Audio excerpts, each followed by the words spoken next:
Welcome to the deep dive. Today, we're plunging into a really fascinating, pretty complex world global mining and energy. Absolutely. And the sources we're drawing on, they're all the latest industry updates, news reports from right across the globe, all from June 22nd to 27th, 2025. So very current stuff. Exactly.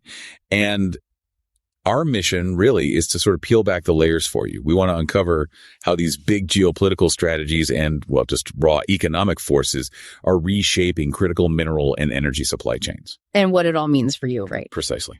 How it connects back. Okay, let's unpack this, maybe starting with North America's strategic moves. Good place to start. Canada, for instance, just announced this huge $1.6 billion investment. It's for a Western Canada critical minerals hub based in Alberta. Right. And the idea there is pretty ambitious.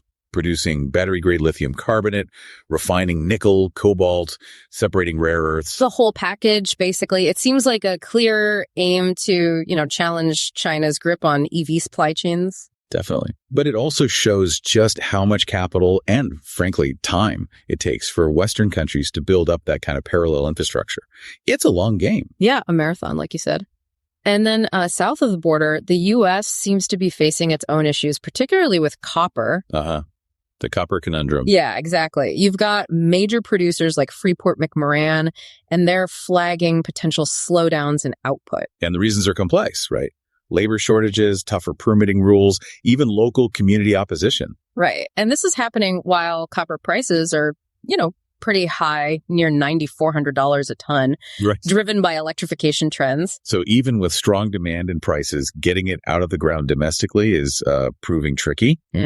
Which could squeeze supply for things like EV infrastructure. Definitely creates a bottleneck. That copper situation really highlights those domestic hurdles.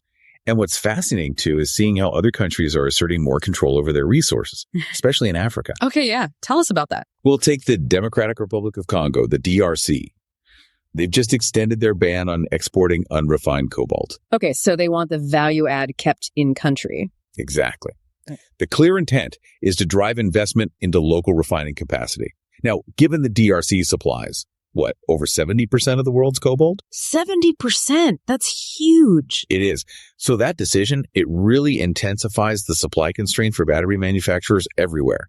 And for you listening, that could mean, higher prices or longer waits for electronics, EVs. Right. It ripples outwards. And then you've got Mali, a different kind of play there. They started building their first big gold refinery. Okay. And it's notably backed by Russia. The plan is to process about 200 tons of gold a year. So again, keeping more value locally, reducing dependence on foreign refinery. That's the stated aim, boosting national revenue. But, the Russian backing also signals maybe a shift in geopolitical alignments around resources in parts of Africa, moving away perhaps from traditional Western partners.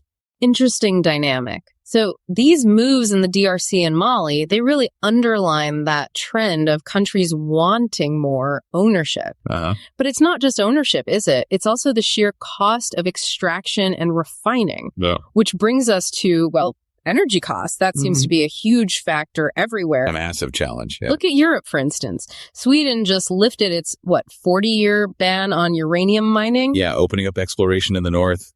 There's cautious optimism in the industry, but big hurdles expected with permitting, right? It shows Europe's path to energy independence is still, pretty complicated. Very complex. And then down in Australia. Right, Australia. The big miners there, Rio Tinto, BHP, South 32, they're actually calling for emergency energy subsidies. Because energy prices are soaring. They're warning about, potentially massive job losses, smelter closures. Weakened supply chains. It's not just their profits. It hits the global supply of key materials. Exactly. And finally, there's this really intriguing one. Mexico signing a long-term LNG supply deal with Russia. That sounds like it would raise some eyebrows. It is. Western governments are scrutinizing it, worried about sanctions being circumvented. But for Mexican mining, potential upside. Could be. It might lower domestic energy costs for miners in places like Sonora, Zacatecas. A competitive edge potentially born from some complex geopolitics. So weaving all this together, the common threads seem pretty clear. This escalating global scramble for critical minerals. Yeah.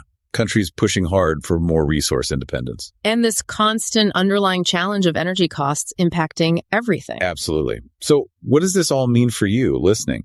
I think it really shows how these global geopolitical shifts, these resource strategies, they directly impact things you buy, like your next EV. Or even just the stability of energy markets generally. Exactly. It ties together all these seemingly separate events into one interconnected global story. Makes you think, doesn't it?